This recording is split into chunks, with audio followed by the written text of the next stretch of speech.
The council chamber fell silent as the question hung in the air like static before a storm. Elder Thros, his crystalline exoskeleton refracting the pale blue light of the station's core, leaned forward with genuine curiosity etched across his angular features. "We have observed your species for 3 cycles now," he said, his voice resonating through the chamber's translation matrix. "And we notice something peculiar about human Mira Solon. She does not express sorrow as others do. No tears, no audible distress. Why is this?" The gathered representatives from a dozen worlds turned their attention to the human liaison. Mira stood before them, her uniform crisp and professional, her dark eyes revealing nothing. Beside her, barely reaching her hip, sat Cavy, a creature the size of a large dog, covered in iridescent fur that shifted between midnight blue and deep violet. The cub's 6 eyes blinked in sequence, and something almost like a smile crossed its razor-toothed maw. Before Mira could formulate a diplomatic response, Cavy spoke, his voice surprisingly clear despite his youth. "She did once. I ate the thing that made her unhappy." The chamber erupted in confused murmurs. Translator algorithms struggled to make sense of the statement. Representative Quill, a being composed primarily of sentient gas within a containment suit, pulsed an alarmed orange. "Ate? This is metaphorical." "Yes?" Cavy's tail swished once, twice. "No, I literally consumed it." Mira closed her eyes briefly, a gesture that might have been resignation or perhaps fond exasperation. "Cavy, we discussed this. Some stories aren't appropriate for diplomatic settings." "They asked," the cub replied simply, settling onto his haunches. "Truth is always appropriate. You taught me that." Elder Thros raised one chitinous hand. "Please, human Mira, if you would permit your companion to explain?" "We are most intrigued. Understanding the emotional bonds between species is precisely why we gather here." Mira sighed, the sound carrying more warmth than weariness. "Very well. But understand that this involves circumstances unique to first contact situations." Cavy needed no further encouragement. He stood, his small form somehow commanding the attention of beings 100 times his mass. 2 solar cycles ago, when Mira first came to my world, she was different. She smiled less. Her scent carried sadness, heavy, like stone in water. The cub began to pace, and the assembled representatives leaned in despite themselves. "My kind, we are empaths.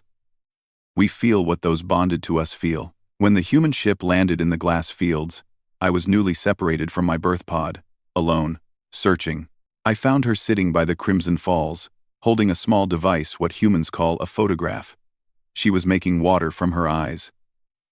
"Crying," she called it later. I did not understand then. My species releases excess emotion through bioluminescence, not fluid secretion. Representative Quill pulsed a curious yellow. "What caused this distress?" Cavy's fur darkened to almost black. In the photograph was another human. Male. Mira's bonded mate. He had ceased functioning, died 7 lunar cycles before she accepted this assignment.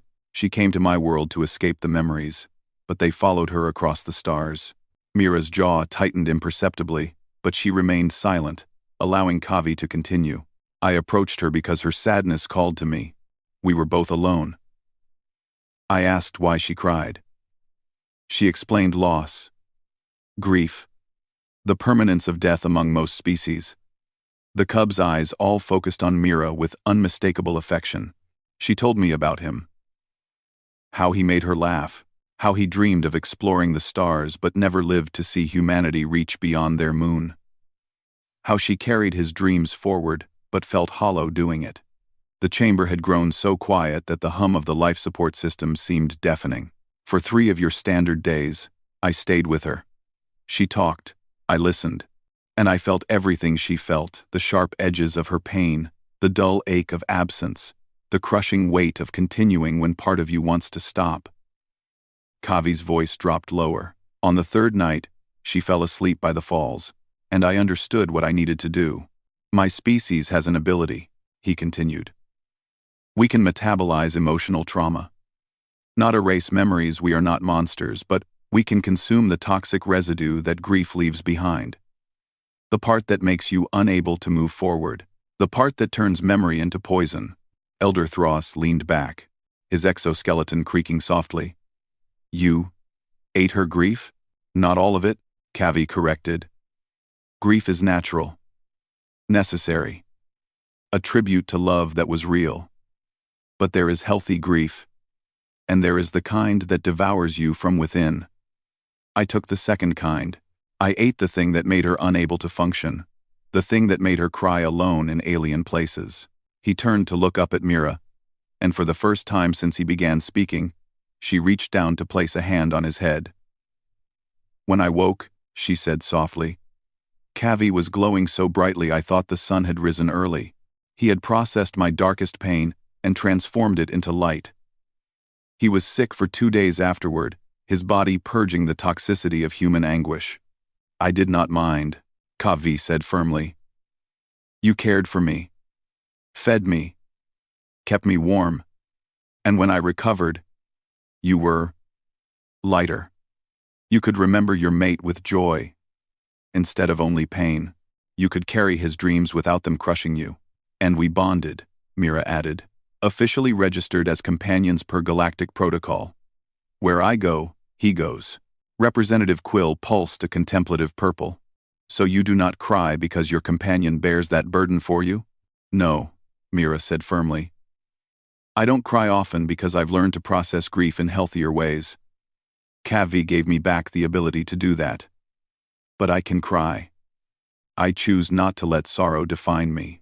Cavy's fur rippled through shades of blue and violet contentment, pride. Humans are remarkable, he told the assembly. They feel deeply, love fiercely, and endure impossibly. Mira cried once in my presence because she had lost everything and still chose to explore the unknown. That is not weakness. That is strength beyond measure. He fixed the council with all 6 eyes.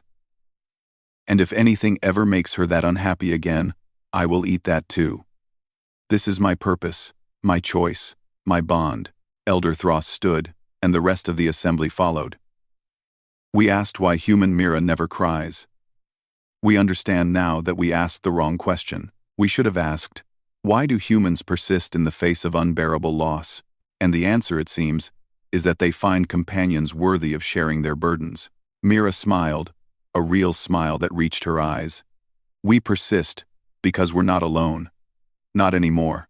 The universe gave me Cavy when I needed him most, and I'd cross 1,000 stars to ensure he never regrets that choice. The cub's purr resonated through the chamber like distant thunder. I never will.